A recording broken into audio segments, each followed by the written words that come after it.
Okay, तो तुम्हें 0.1% trader बनना है, 0.1% वाला ट्रेडर बनना है, करोड़ों रुपए कमाने तुम्हें यहाँ से हैं।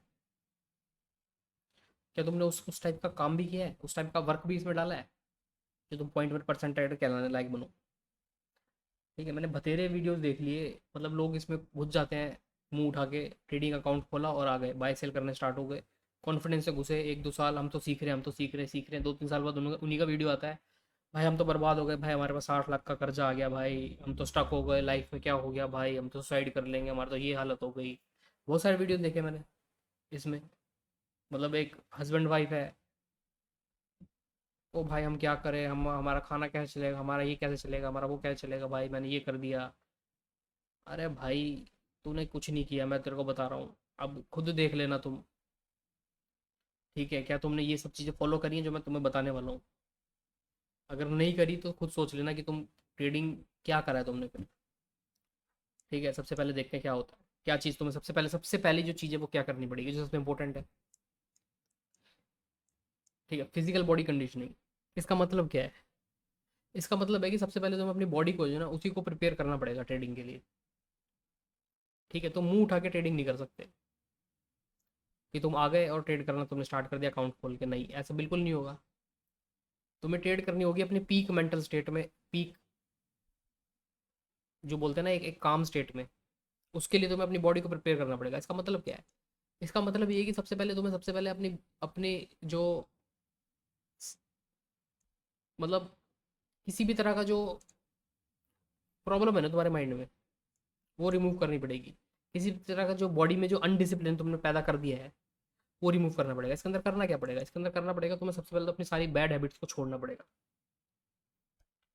ठीक है, बैड हैबिट्स क्या है? बैड हैबिट्स है, सबसे बड़ी बैड हैबिट्स तो ये है कि तुम 2 बजे सो रहे हो, 4 बजे सो रहे हो, 5 बजे सो रहे हो, 3 बजे सो रहे हो, 1 बजे सो रहे हो। ठीक है, फिर उठ रहे हो तुम 9 बजे, 10 बजे, 11 बजे, जितने बजे भी उठो उतने बजे तुम ट्रेड मार दे रहे हो। ऐसा बिल्कुल नहीं चलेगा, ऐसा बिल्कुल भी नहीं चलेगा। तुम्हें एक टाइम पे सोना पड़ेगा और कम से कम 6-7 बजे से पहले तुम्हें उठना ही पड़ेगा। ये तुम्हें रोज करना पड़ेगा, तब जाके तुम्हारी बॉडी एक सही लय पकड़ेगी। ठीक है, तुम्हें अपने सारे फालतू के जो हैबिट्स हैं उन्हें रिमूव करना पड़ेगा, तुम्हें सिगरेट छोड़नी पड़ेगी। मैं तुम्हें अपना बता रहा हूँ, तुम्हें स्मोकिंग छोड़नी पड़ेगी, तुम्हें ड्रिंकिंग छोड़नी पड़ेगी, तुम्हें बाहर का खाना छोड़ना पड़ेगा। तुमको क्या बोलते हैं, ये जो पैकेज जो फूड आता है, ठीक है, पैकेज फूड में कुछ भी हो सकता है। ठीक है, ये चिप्स हो गए, लेज हो गए, कुरकुरे, ये सब जो भी है, बाहर का जो भी बिस्किट, ये सब जो भी नमकीन, ये जो भी है, ठीक है, जो भी स्नैक्स टाइप का है, इसे छोड़ना पड़ेगा, कोल्ड ड्रिंक छोड़नी पड़ेगी। तब क्या होगा? तुम्हें देखो मजाक लग रहा होगा, लेकिन इससे क्या होगा ना, ये सब जब करोगे, तुम्हारे बॉडी से जो टॉक्सिक है वो रिमूव हो जाएगा अपने आप, तुम्हारी स्लीप सुधर जाएगी। ठीक है, तुम्हें रात को ढंग से नींद आनी स्टार्ट हो जाएगी, तुम एक ही टाइम पे उठ जाओगे, और उससे क्या होगा कि उससे तुम्हारे जो माइंड है, बॉडी है, बॉडी का जो नर्वस सिस्टम है वो काम स्टेट में आ जाएगा। ये बहुत इंपॉर्टेंट है। अगर तुम अपने बॉडी को तुम काम स्टेट में नहीं ला पाए ना, ठीक है, तो जो आगे जो चीज़ें करनी है तुम्हें, उसमें तुम अपनी पीक पीक परफॉर्मेंस नहीं दे पाओगे, पीक एग्जीक्यूशन नहीं दे पाओगे। सो हमें सबसे पहले अपनी बॉडी को सही करना पड़ेगा। ठीक है, उसमें सबसे जो इम्पोर्टेंट है वो एक स्लीप शेड्यूल जो परफेक्ट होना चाहिए। रात को ही सोना है और 6 बजे 7 बजे से पहले उठ जाना है, प्रॉपर स्लीप लेनी है। ठीक है, और प्रॉपर स्लीप में क्या क्या दिक्कतें आ सकती हैं, तुम्हारी हैबिट्स दिक्कत करेगी। ठीक है, सबसे पहले तो स्लीप शेड्यूल बेकार है, उसको सही करने के लिए तुम्हें टॉक्सिक चीज़ें छोड़नी ही पड़ेंगी, स्मोकिंग, ड्रिंकिंग। ठीक है, और जो भी बाहर का खाना, ठीक है, fast food, junk food, package food, ये तुम्हें छोड़ना पड़ेगा, जब जाके तुम्हारे टॉक्सिक निकलेंगे और तब जाके तुम्हारे एक एक काम स्टेट में तुम पहुंचोगे। तुम्हें मजाक लग रहा हो तो छोड़ देना, अगर तुम्हें सीरियस हो तो करके देख लेना। ठीक है, दूसरा क्या है? दूसरा है कि जो तुम्हारा कॉन्फिडेंस है वो बहुत हाई होना चाहिए, बहुत ही हाई होना चाहिए, क्योंकि जिस चीज़ में तुम कूद रहे हो ना, वो तुम्हें तोड़ देगा अंदर से, बिल्कुल तोड़ देगा। तो तुम्हारा कॉन्फिडेंस ये होना चाहिए कि, क्योंकि इसे सॉल्व करने में तुम्हें काफ़ी टाइम लगेगा, 1-2 महीने का काम नहीं है ये, 1-2 महीने का काम नहीं है। ठीक है, इसके अंदर तुम्हें 1 साल भी लग सकता है, 2 साल भी लग सकता है। तो उस पॉइंट के अंदर तुम्हारा जो कॉन्फिडेंस है वो इतनी बार टूटेगा कि तुम इसे छोड़ के भागोगे। अगर तुम सीरियस हो तो तुम्हें कॉन्फिडेंस रखना पड़ेगा, बिल्कुल एक चट्टान की तरह। ठीक है, बोलते हैं ना, एक एक दिल बहुत ही चट्टान वाला दिल रखना पड़ेगा तुम्हें इसके अंदर, बहुत ही हाई लेवल का। तुम्हें लोग कोसेंगे, तुम्हें इंसल्ट करेंगे, तुम्हें ठीक है, तुम्हें डिसरिस्पेक्ट करेंगे, तुम्हें पागल बना देंगे लोग। इस पॉइंट पे कौन बचाएगा तुम्हें? कोई नहीं बचाएगा, तो केवल तुम्हारा कॉन्फिडेंस ही बचाएगा, कोई नहीं होगा, कोई तुम्हारा साथ नहीं देगा, कुछ नहीं होगा। तुम्हें खुद ही अपना कॉन्फिडेंस को हाई रखना पड़ेगा, पीक पे रखना पड़ेगा, तुम्हें लगना होगा कि हाँ मैं सॉल्व कर दूंगा इसको। अगर तुम नहीं कर सकते तो मत कूदना, ठीक है, तुम्हारे गट्स बहुत हाई होने चाहिए, क्योंकि वही तुम्हें बचाएंगे, क्योंकि ये इतनी आसानी से सॉल्व नहीं होगा। अगर तुम सही प्रोसेस करोगे तब भी 1-2 साल तुम्हें लग जाएंगे इसे सॉल्व करने में, ठीक है। सॉल्व होने के बाद तो फिर तो कुछ बचा ही नहीं, फिर तो तुम पीस स्टेट में आ जाओगे, ठीक है। दूसरा पॉइंट ये है। तीसरा पॉइंट, अनसर्टेनिटी, ठीक है, उसकी टॉलरेंस होनी चाहिए, तुम्हें बहुत हाई टॉलरेंस होनी चाहिए। इसका मतलब क्या अनसर्टेनिटी का? इस अनसर्टेनिटी का मतलब है कि तुम्हें नहीं पता होगा किसी भी पॉइंट पर कि तुम्हें आगे रिजल्ट भी मिलेगा कि नहीं मिलेगा। तुमने 1 साल लगा दिया, आप 6 महीने लगा दिए और तुम्हें तब भी रिजल्ट नहीं मिल रहे होंगे, तब भी तुम्हें उसको टॉलरेट करना पड़ेगा, ठीक है। अगर तुम इसे टॉलरेट नहीं कर सकते तो मत कूदो, क्योंकि इसके अंदर बहुत ही हाई लेवल की अनसर्टेनिटी होगी, और उसके हाई लेवल की अनसर्टेनिटी को टॉलरेट तुम्हें करना तुम्हारे ऊपर ही है, ठीक है। सिंपल सी बात है, तुम्हारे गट्स बहुत हाई होने चाहिए। तुम्हें होना चाहिए कि मैं टॉलरेट करते करते तुम्हें इसे सॉल्व करना पड़ेगा। अनसर्टेनिटी को तुम्हें टॉलरेट करना, करते करते करते करते करते करते प्रोसेस को फॉलो करना पड़ेगा, 1-2 साल तक, 3 साल तक में भी। अगर तुम ये नहीं कर पा रहे तो तुम कूद जाओ, भाग जाओ, हट जाओ, कोई दूसरी फील्ड चूज कर लो, ठीक है। Next point, solving technicals. ये जो पार्ट है ये सबसे हार्ड पार्ट है, ठीक है। ये जो पार्ट है सबसे हार्ड पार्ट है, लेकिन ऐसा नहीं है कि अनसॉल्वेबल है, सॉल्वेबल है, बिल्कुल सॉल्वेबल है, ठीक है। टेक्निकल्स के अंदर तुम्हें जो भी जो भी इसका जो मेन पार्ट है वो है कि कहाँ पे एंट्री लेनी है, इसका जो सबसे जो एंट्री पार्ट है इसके अंदर, बस, कि एंट्री पार्ट कहाँ पे बेस्ट होगी, वो कैसे लेनी है, इसके अंदर तुम्हारी स्ट्रेटजी आएगा, इसके अंदर तुम्हारा रिस्क मैनेजमेंट आएगा, इसी के अंदर तुम अपना सिस्टम, ट्रेडिंग सिस्टम बनाओगे, ठीक है। इसी के अंदर तुम अपना ट्रेडिंग सिस्टम बनाओगे, इसके अंदर अब तुम स्ट्रेटजीज़ को रिसर्च करोगे, डिफरेंट डिफरेंट स्ट्रेटजीज़ को ट्रेड करके देखोगे, रिजल्ट देखोगे, ठीक है। तो वो पार्ट इसके अंदर आने वाला है। अब उसके अंदर क्या क्या चीज़ें तुम्हें चाहिए इस चीज़ को सॉल्व करने के लिए, ठीक है। इसको तुम सोच रहे हो कि यार मैं किसी का कोर्स ले लेता हूँ, क्या कर लेता हूँ, क्या नहीं कर लेता। भाई देखो, बहुत सारे लोग इसमें इसको बता रहे हैं, इस चीज़ को बता रहे हैं, लेकिन अल्टीमेटली तुम्हें इसको खुद ही अपने दिमाग से सॉल्व करना पड़ेगा। जो भी अगर, देखो, रीजनेबली अगर गुड है, तुम्हारा दिमाग अगर खुद उसे वो कर रहा है, अलाउ कर रहा है कि हाँ यार ये जो चीज़ इसने बताई है ये रीजनेबल है, ठीक है, एक एक एक एप्टीट्यूड वाइज, एक रीजनिंग वाइज ये सही लग रही है मुझे, मेरा दिमाग मुझे सही बोल रहा है कि हाँ, यूं नहीं कि उसने बता दिया तो मैंने मान लिया, नहीं, ऐसा नहीं। तुम्हें खुद सोचना पड़ेगा इसके अंदर, तुम्हें देख दूसरों के वीडियोस देखने पड़ेंगे, दूसरों के खुद क्या बोलते हैं, यूट्यूब पे जहाँ किसी के भी वीडियोस देखने पड़ेंगे, कुछ भी करना पड़ेगा, वहाँ से सीखना पड़ेगा, लेकिन तुम्हें खुद सॉल्व इसे खुद ही करना पड़ेगा, ठीक है। तुम्हें खुद ऑब्जर्व करने पड़ेंगे चीज़ें, ठीक है, जो भी है ये जितने भी चार्ट्स वगैरह हैं, ठीक है, ये तुम्हें खुद सॉल्व करने पड़ेंगे, खुद इनको देखना पड़ेगा। अब इसको सॉल्व करने के लिए क्या क्या चीज़ें चाहिए? सबसे पहले तो चाहिए, देखो, ऑब्जर्वेशनल स्किल और पैटर्न रिकॉग्निशन स्किल, ठीक है। तुम्हारी ऑब्जर्वेशनल जो स्किल है, ऑब्जर्वेशन तुम्हें कितना कर सकते हो, क्या कर सकते हो, वो बहुत हाई होनी चाहिए।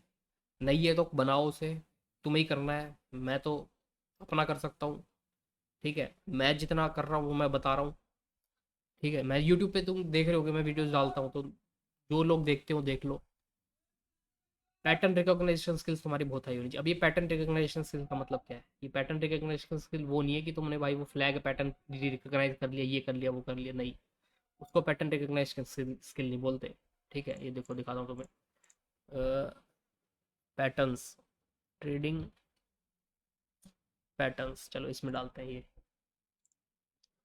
ये जो है, या ये ले लेते हैं, चलो, ठीक है। तुम्हें ये लग रहा होगा कि यार ये रिकॉग्निशन हमें स्किल करनी है, नहीं, नहीं, ये ट्रेडिंग, ये पैटर्न रिकॉग्निशन नहीं है भैया, ध्यान से सुनना। इसको तुम पैटर्न रिकॉग्निशन नहीं बोलोगे, ठीक है, कि तुमने ये पैटर्न रिकॉग्नाइज कर लिया, ओ भाई ये तो असेंडिंग ट्रायंगल है, ये बन गया, ये ले लो, नहीं, नहीं, ये तो लोग कर रहे हैं, ये नहीं करना तुम्हें। पैटर्न रिकॉग्निशन स्किल का मतलब है कि तुम्हें वो पैटर्न्स रिकॉग्नाइज करने हैं जहाँ पे ये वर्क करते हैं। ठीक है, ये जो स्ट्रक्चर बन रहा है ये तुम्हें रिकॉग्नाइज नहीं करना, तुम्हें ये रिकॉग्नाइज करना है कि ये कहाँ पे बेस्ट वर्क कर रहे हैं, कहाँ पे नहीं करने। ये पार्ट हार्ड है, ये कोई नहीं कर रहा, ना कोई बता रहा, क्योंकि कोई कर ही नहीं रहा। ये पार्ट बहुत ही कम लोग कर रहे हैं, वही सक्सेसफुल है। तुम्हें भी वही करना है, तुम्हें इनको रिकॉग्नाइज नहीं करना कि ये ऐसी ट्राइंगल, ये लाइन बन गई, इसे ब्रेकआउट आ गया, ये करने नहीं। तुम्हें ये देखना है कि ये कहाँ पे वर्क कर रहा है, कहाँ पे नहीं करना है, वो पैटर्न तुम्हें ढूंढने हैं। इस पैटर्न रिकॉग्नाइजेशन का मतलब, ठीक है, ये ट्रेडिंग पैटर्न रिकॉग्नाइज करना नहीं है, इस ट्रेडिंग इसका मतलब है कि बेस्ट पॉसिबल सिनेरियोज को रिकॉग्नाइज करना। ठीक है, और ये पैटर्न रिकॉग्निशन स्किल हर जगह ही, जो जिसकी पैटर्न रिकॉग्निशन स्किल्स हाई होती है वो हर जगह सक्सेसफुल होता है। इसका थोड़ा एग्जांपल मैं देता हूँ, जैसे क्रिकेट का देख लेते हैं, जैसे जैसे विराट कोहली है या फिर सचिन तेंदुलकर है, उनको उनको उनकी पैटर्न रिकॉग्निशन स्किल्स जो है बहुत हाई है। अब तो बोलोगे कि यार उसमें कैसे हो गया, नहीं, देखो बात सुनो, वो रिकॉग्नाइज करते हैं बॉल की स्पीड। ठीक है, वो बॉल को क्लासीफाई कर देते हैं, हर बॉल को। ठीक है, और उन्हें पता है कि हर बॉल को कैसे बैट करना है।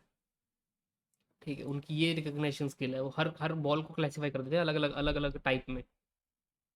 और उसको उनको पता है, उनके पास हर हर बॉल का अलग शॉट प्रिपेयर कर रखा है उन्होंने।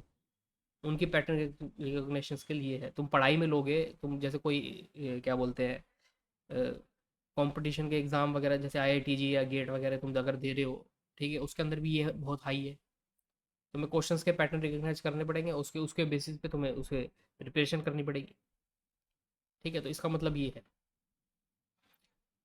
क्रिएटिंग अफेक्टिव जर्नल, लोग यहाँ पे जर्नल, पहली बात तो जर्नल बनाते ही नहीं, और जो थोड़े बहुत बनाते भी हैं उनके भी अगर तुम जर्नल देखोगे ना, वो क्या करेंगे, वो ट्रेडिंग की एंट्री लिख देंगे।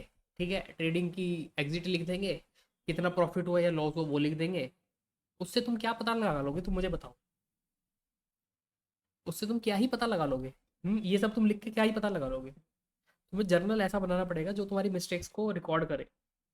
ठीक है, इमोशनल मिस्टेक्स हो गई, कंसेप्चुअल मिस्टेक्स हो गई, या तुम जो स्ट्रक्चर लिख रहे हो स्ट्रक्चरल मिस्टेक्स हो गई, उसको तुम उसको वो चीज़ें तुम रिकॉर्ड करे, तुम्हें पता चलना चाहिए कि तुम्हारी किस किस कि आज मैंने क्या मिस्टेक करी है। उसकी रिकॉर्डिंग जो तुम कर रहे हो वो एक इफेक्टिव जर्नल होगा। तुम ये लिख के कि मैंने एंट्री इतने बजे ली, एग्जिट इतने बजे कर दी, और ये मेरा प्रॉफिट हो गया। ठीक है, थोड़ा बहुत उसका रीज़न लिख दिया, उससे कुछ नहीं होने वाला, उससे कैसी क्या इंप्रूवमेंट होगी, खुद सोच के तुम बताओ। तो ये वाला जो पार्ट है ना, तुम्हें अपने दिमाग से सोचना पड़ेगा कि यार मुझे ऐसी कुछ चीज़ लिखनी है, ऐसा कुछ चीज़ बनाना है कि जो मेरे अंदर इम्प्रूवमेंट लाए, जिसको लिख के मुझे बस कि ट्रेडिंग जर्नल बनाने के लिए, फॉर्मेलिटी के लिए मैं अगर मैं बना रहा हूँ तो उससे कुछ नहीं होने वाला।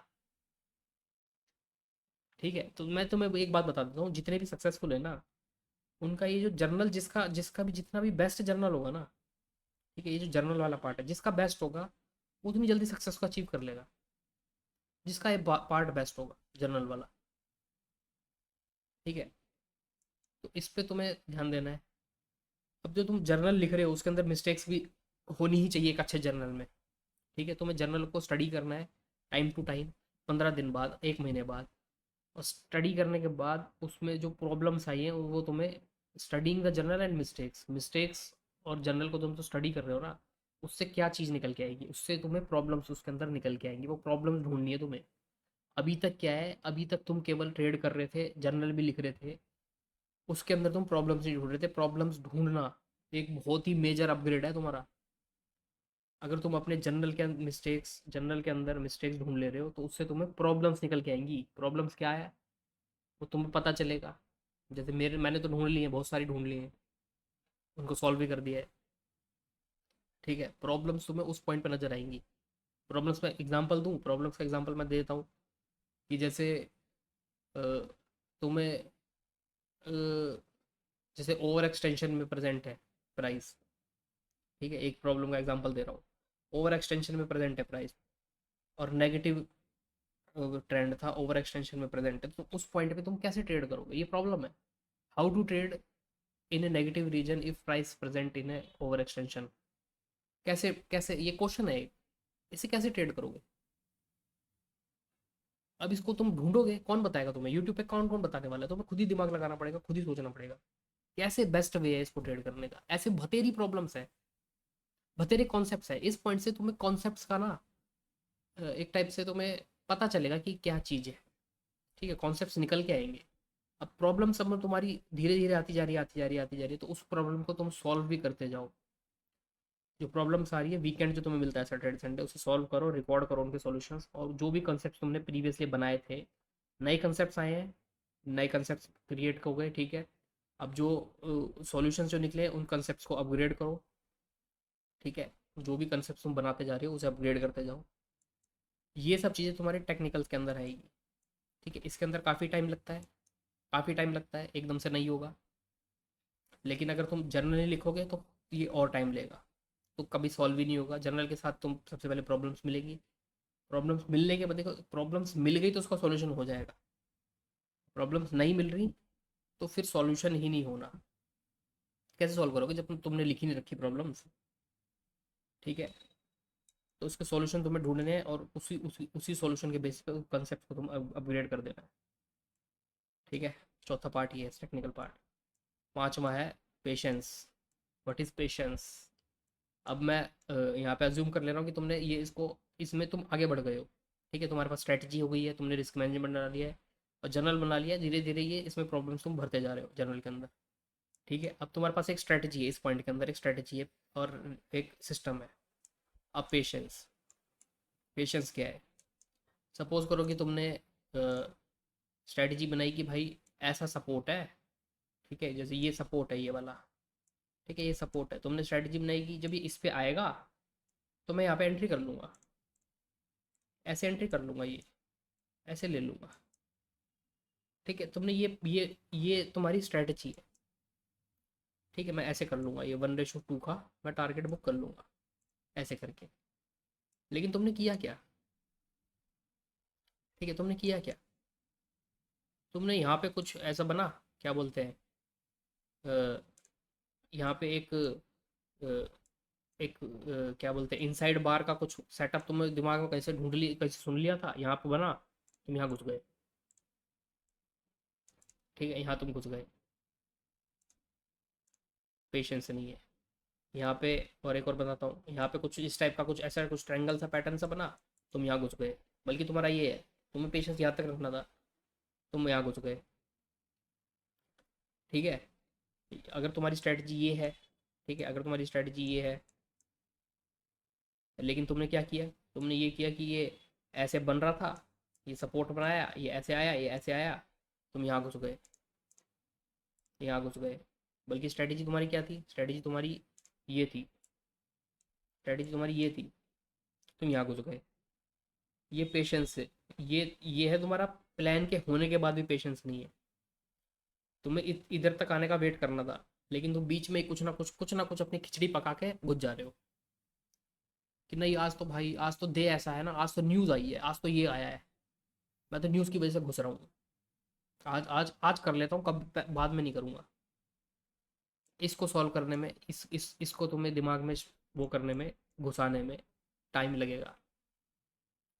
ये पेशेंस का हाल है कि तुम अपनी स्ट्रैटेजी का ही वेट नहीं कर रहे, तुम बीच में किसी और स्ट्रैटेजी में घुस जा रहे हो। क्योंकि होगा, होगा। तुमने ये प्लान बना रखा है, तुम फर्स्ट 5 मिनट की कैंडल में घुस गए, ठीक है। तुमने ये प्लान बना रखा है, तुम फर्स्ट 5 मिनट की कैंडल में घुस गए, उसके ब्रेकआउट पे ये ऐसा लगा के ऐसे घुस गए। बल्कि तुम्हारा प्लान ये है, तुम घुसे ऐसे हो। ये पेशेंस है। तुम्हें लग रहा होगा नहीं, ऐसा तो मैं नहीं करूँगा। भाई ऐसा करोगे तुम, ऐसा करते हुए आ रहे हो तुम, तभी गड़बड़ हो रही है। और ये तुम्हारी मिस्टेक नहीं है, हर किसी की मिस्टेक है, क्योंकि माइंड ही ऐसा हो रखा है, कंडीशन हो रखा है। तो तुम्हें पेशेंस रखना पड़ेगा, जो तुम प्लान बना के आए हो, तुम्हें उस प्लान को पेशेंस रखना पड़ेगा। इमोशनल डिसिप्लिन, नेक्स्ट पार्ट है इमोशनल डिसिप्लिन। इसमें पेशेंस और इमोशनल डिसिप्लिन में क्या डिफरेंस है?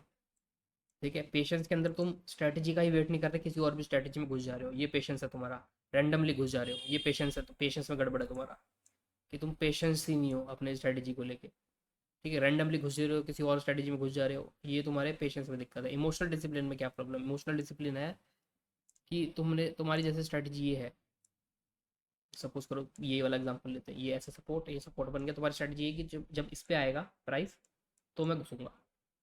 ये स्ट्रेटजी है, तुम वेट कर रहे हो। ठीक है, तुमने वेट किया, तुमने वेट किया, और क्या हुआ, क्या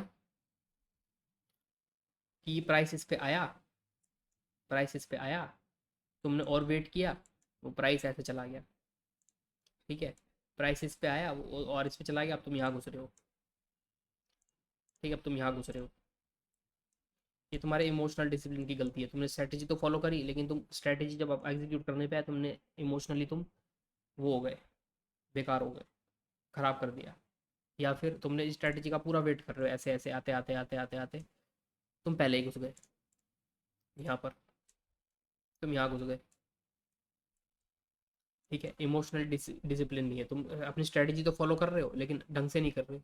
कभी बाद में घुस रहे हो, कभी पहले घुस रहे हो। इसका एग्जांपल ऐसे और दे लेता हूँ, चलो।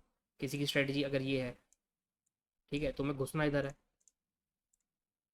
ठीक है, ये ऐसा लगा कि तुम्हें घुसना इधर है, तुमने क्या किया, तुम यहाँ घुस गए, तुम इस पे इधर इधर घुस गए कि नहीं यार, ये एक दो तीन, तीसरे पॉइंट पे मुझे घुसना है, मैं पहले ही घुस जाता हूँ, ये ऐसा हो जाएगा, मेरे तो ऐसे ही हो जाएगा, मेरा तो ऐसे छोटा हो गया, मेरा टारगेट भी जल्दी मिल जाएगा। करके देखो, कितनी बार फेल होते हो तुम, करके देख लो ये बेशक। 2 पॉइंट तो टच हो गए हैं, ऐसे हो कि अगर ये नीचे गिर गया, क्या कर लोगे। ठीक है, तो ये तुम्हारा इमोशनल डिसिप्लिन है। तुम स्ट्रेटेजी तो फॉलो कर रहे हो, ढंग से नहीं कर रहे, यहाँ घुस जा रहे हो। या फिर ये ऐसे निकल गया, ऐसे निकल गया। ठीक है, तुम यहाँ घुस रहे हो, इस पॉइंट तुम इधर घुस रहे हो, ऐसे लगा के। ये या तो पहले घुस रहे हो या बाद में घुस रहे हो, उस पॉइंट पे नहीं घुस रहे जहाँ घुसना है। ये तुम्हारा इमोशनली डिसिप्लिन है। ठीक है, पेशेंस के अंदर तुम अपनी स्ट्रेटजी पे ही पेशेंस नहीं, तुम कहीं भी घुस जा रहे हो, रैंडम घुस जा रहे हो, किसी और स्ट्रेटजी पे घुस जा रहे हो। इमोशनल डिसिप्लिन के अंदर तुम स्ट्रेटजी तो फॉलो कर रहे हो, ढंग से नहीं कर रहे, पहले घुस रहे हो या बाद में घुस रहे हो, कुछ ना कुछ गड़बड़ कर दे रहे हो अपनी स्ट्रेटजी के अंदर ही। इसको तुम्हें सुधारने में काफ़ी टाइम लगेगा, काफ़ी टाइम लगेगा। ठीक है, नेक्स्ट क्या है, इमोशनल कंट्रोल। तुमने एंट्री सही ली, सब कुछ बढ़िया करा, ठीक है, तुम यहाँ तक सुधर गए, यहाँ तक सुधर गए, पेशेंस रखे, इमोशनल डिसिप्लिन कर लिया। इमोशनल कंट्रोल क्या होता है भाई? इमोशनल कंट्रोल का मतलब है कि सपोज करो कि तुमने ऐसे करके ऐसे ये एंट्री ले ली। ठीक है, ये एंट्री ले ली, यहाँ पे एंट्री ले ली, तुम्हारा टारगेट है ये। ठीक है, तुम्हारा टारगेट है ये, ऐसे गया, ये बीच में ये ऐसे करते करते ये ड्रामा कर रहा है, यहाँ पे आ रहा है, यहाँ पे आ रहा है, तुम यहीं निकल गए। ऐसे कट जाएगा भाई, मेरे को थोड़ा बहुत प्रॉफिट तो मिल रहा है भाई, मैं तो ना ले लेता हूँ। ऐसा नहीं होगा, ये तुम्हारा इमोशनल कंट्रोल बेकार है। तुम्हें यहाँ तक इसे होल्ड करना पड़ेगा, एटलीस्ट इसे टाइम देना पड़ेगा। कब तक? कम से कम 2:30 बजे तक तो टाइम देना ही पड़ेगा, अगर तुम पहले ही ले रहे हो तो। क्योंकि 2:30 बजे तक वो जा सकता है, उसके बाद तुम बेशक निकल जाओ, मैं उसके बाद नहीं बोल सकता, क्योंकि टाइम ही नहीं बचता मार्केट में। एटलीस्ट 2:30 बजे तक तो टाइम देना पड़ेगा, 2:30 बजे तक, 3 बजे तक तुम्हें सोचना पड़ेगा। या कोई मतलब एक एक बहुत ही हार्ड रीज़न होना चाहिए निकलने का, ऐसे ही नहीं कि यार ये मेरा इमोशनल, ये मेरा तोड़ देगा, मेरे को लॉस में दे देगा। ये तुम्हारा इमोशनल कंट्रोल है। ठीक है, इमोशनल डिसिप्लिन तुम्हें ढंग की एंट्री दिलाएगा, इमोशनल कंट्रोल तुम्हें ढंग से होल्ड करवाएगा। ये तुम्हारा कंट्रोल है, लेने के बाद तुम्हें कंट्रोल रखना है अपने ऊपर, ये चीज़ें। ठीक है, जब तक तुम्हारा बॉडी सही नहीं होगी, ये नहीं कर पाओगे, दोनों चीज़ें खराब हो जाएंगी। जब तक तुम्हें ढंग से नींद नहीं आ रखी, तुम पीक पे परफॉर्मेंस नहीं दे पाओगे। नेक्स्ट चीज़, मेंटल स्टेबिलिटी। ये क्या भला है? ये भला ये है कि तुमने अगर एक दिन लॉस कर दिया, ठीक है, ये तुमने ऐसे एंट्री ली, यहाँ पे एंट्री ली, यहाँ एंट्री ली, ये ऐसे है, ठीक है, वो ऐसे जाके ये लॉस हो गया तुम्हारा, ये लॉस हो गया तुम्हारा। अब ठीक है, लॉस तुमने काट दिया, ख़त्म करी। नेक्स्ट डे, नेक्स्ट डे ये जो लॉस है ना, तुमसे उल्टे से उल्टे डिसीजन दिलवाएगा, क्योंकि तुम्हारी मेंटल स्टेबिलिटी अगर सही नहीं है, तो अगले दिन तुम गड़बड़ करोगे इस लॉस की वजह से। और इस लॉस की वजह से, ये जो लॉस है ना, ये अकाउंट खाली करवाता है नेक्स्ट डे। ये वाला जो लॉस है, आज का जो लॉस है, आज तो तुमने उतना ही लॉस दे दिया। ठीक है, तुमने 5,000 का लॉस डिसाइड किया था, तुम्हें 5,000 का लॉस हो गया, खत्म हुई बात। लेकिन नेक्स्ट डे यही लॉस तुम्हें 20,000 का वो करवा देगा नेक्स्ट डे, क्योंकि तुम नेक्स्ट डे यहाँ पे प्रॉब्लम करोगे, पेशेंस में, ठीक है, इमोशनल कंट्रोल में, इमोशनल डिसिप्लिन में और पेशेंस में। ठीक है, जब ये मेंटल स्टेबिलिटी खराब होगी तो तुम्हारी इसमें प्रॉब्लम आएगी, पेशेंस के अंदर तुम दूसरी स्ट्रैटेजी में घुसोगे, डिसिप्लिन नहीं होगा, तुम उल्टे सुलटे जगह पे घुसोगे, ठीक है, अपनी स्ट्रैटेजी में गलत एग्जीक्यूट करोगे, और तुम ढंग से होल्ड नहीं करोगे, जल्दी निकलने की कोशिश करोगे। ठीक है, या फिर नेक्स्ट डे भी अगर लॉस हो रहा होगा तुम्हें, नेक्स्ट डे भी अगर लॉस हो रहा होगा, यही तो सबसे बड़ी प्रॉब्लम है, अगर नेक्स्ट डे भी लॉस हो रहा होगा, सपोज करो ऐसे ऐसे ऐसे तुमने नेक्स्ट डे घुसे, नेक्स्ट डे घुसे, ये तुम्हारा एस एल है, और तुम्हें नेक्स्ट डे भी लॉस हो रहा है, तुम लॉस पे नहीं निकलोगे, तुम यहाँ निकलोगे, यहाँ पे नहीं, आ जाएगा आ जाएगा आ जाएगा आ जाएगा आ जाएगा, जहाँ 5,000 का लॉस हो रहा था वहाँ 15,000 का लॉस देके जा रहे हो तुम। ये बहुत इंपॉर्टेंट है, इसको तुम्हें ओवरकम करने में काफ़ी टाइम लगेगा।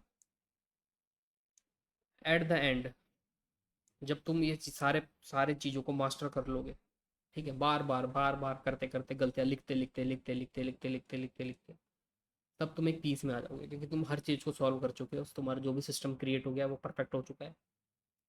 सब चीज़ें तुम बार बार करते करते करते करते, अब तुम्हारी गलतियाँ नहीं रिपीट हो रही, कॉन्सेप्ट जो है वो नई नहीं आ रहे, वही रिपीट हो रहे हैं बार बार, क्योंकि कॉन्सेप्ट नए नहीं आने वाले, वो ख़त्म हो जाएंगे कुछ टाइम बाद, तुम लिखते रहोगे लिखते रहोगे लिखते रहोगे तो वो ख़त्म हो जाएंगे। ठीक है, उसके बाद जो कॉन्सेप्ट तुमने लिख लिए हैं वही रिपीट होंगे, उस उन कॉन्सेप्ट को कैसे ट्रेड करना है उनका सॉल्यूशन भी है तुम्हारे पास। ठीक है, उनका सॉल्यूशन भी है, तुम्हारी मेंटल स्टेबिलिटी सही है, तुम इमोशनल भी कंट्रोल कर चुके हो, अपने आप को लंबे ट्रेड होल्ड कर पा रहे हो, तुम सही पॉइंट पे ट्रेड करो, ना पहले ना ज़्यादा, इमोशनल डिसिप्लिन आ गया तुम्हारे अंदर। ठीक है, तुम्हारे अंदर पेशेंस है, तुम दूसरी स्ट्रेटजी में नहीं घुस रहे, बेशक प्रॉफिट चला जा रहा है, ठीक है, तुम दूसरों का प्रॉफिट नहीं देख रहे, नहीं मिल रहा तो छोड़ दे रहे हो, तब जाके क्या होगा, तब जाके तुम्हारी मिस्टेक्स कम हो जाएंगी, कॉन्सेप्ट खत्म हो जाएंगे, उसके बाद होती है कंसिस्टेंसी, वहाँ पे पैसा बनना स्टार्ट होता है, उस पॉइंट पे पैसा बनना स्टार्ट होता है। ठीक है, उसके बाद जब ये सब हो जाता है, ठीक है, उसके बाद आती है किसकी बारी, उसके बाद आती है बारी स्केलिंग की। ठीक है, स्केलिंग की, जब ये सब चीज़ हो जाती है उसके बाद स्केलिंग की बारी आती है। इसका मतलब क्या है, इसका मतलब ये कि जहाँ तुम महीने में 1,000 रुपये 10,000 रुपये कमा रहे थे, तो अगले महीने तुम 20,000 कमाने शुरू कर दोगे, फिर उससे अगले महीने तुम 40,000, उससे अगले महीने तुम 80 60 1 लाख ऐसे शुरू हो जाएगा, यहाँ पे इस पॉइंट पे स्केलिंग, जब तुम ये सब चीज़ें को मास्टर कर लो। इसको मैं शॉर्ट में ऊपर का दिखा देता हूँ, क्या क्या चीज़ें हैं सारी, अ, ये रही देखो, ये सारी चीज़ें हैं, इसको तुम बेशक फ़ोटो खींच के रख लो, क्या कर लो, ये सारी चीज़ें तुम्हें करनी पड़ेंगी, तब जाके तुम अपने आप को 0.1% वाला ट्रेडर बोल सकते हो, जब तुम इन सब चीज़ों को मास्टर कर लोगे। अगर तुम ढंग से नहीं सो रहे, छोड़ दो, भूल जाओ, तुम थोड़े बहुत सेक्रीफाइस नहीं कर रहे, तुम बाहर का खाना नहीं छोड़ रहे, तुम सिगरेट स्मोक वगैरह नहीं छोड़ रहे, तुम्हें यूँ लग रहा होगा कि मैं ये मतलब कुछ ज़्यादा ओवर एक्सेजरेट कर रहा हूँ इन बातों को, लेकिन भाई बात ये है, भाई बात सही है ये, तुम्हें अपने नर्वस सिस्टम को बिल्कुल काम रखना पड़ेगा, और ये तुम जो हैबिट्स है ना, तुम करके देख लो, अगर तुम्हें यूँ लग रहा हो तुम करके देख लो, जब तक तुम इसे नहीं छोड़ोगे ना, तुम एक बार करके देखो, तुम्हें पता चलेगा कितना कितना अफेक्ट करता है ये, और जब तक ये चीज़ें नहीं होगी तुम ये चीज़ें नहीं कर पाओगे। ठीक है, जब तक तुम, अब तुम्हारा बॉडी सही नहीं है, ठीक है, तुम ये चीज़ नहीं कर पाओगे। ये वाला जो पार्ट है, फिजिकल बॉडी कंडीशनिंग और सॉल्विंग टेक्निकल पार्ट, वैसे सही बताऊँ तो ये सारे ही पार्ट हार्ड है, किसी भी पार्ट को मैं यूँ नहीं बोल सकता, अगर इनमें से सबसे सही बताऊँ ना तो सबसे ईजी जो है वो टेक्निकल को सॉल्व करना है, इन सब में से सबसे ईजी जो है टेक्निकल को सॉल्व करना है, क्योंकि बाकी सारे बहुत हार्ड है।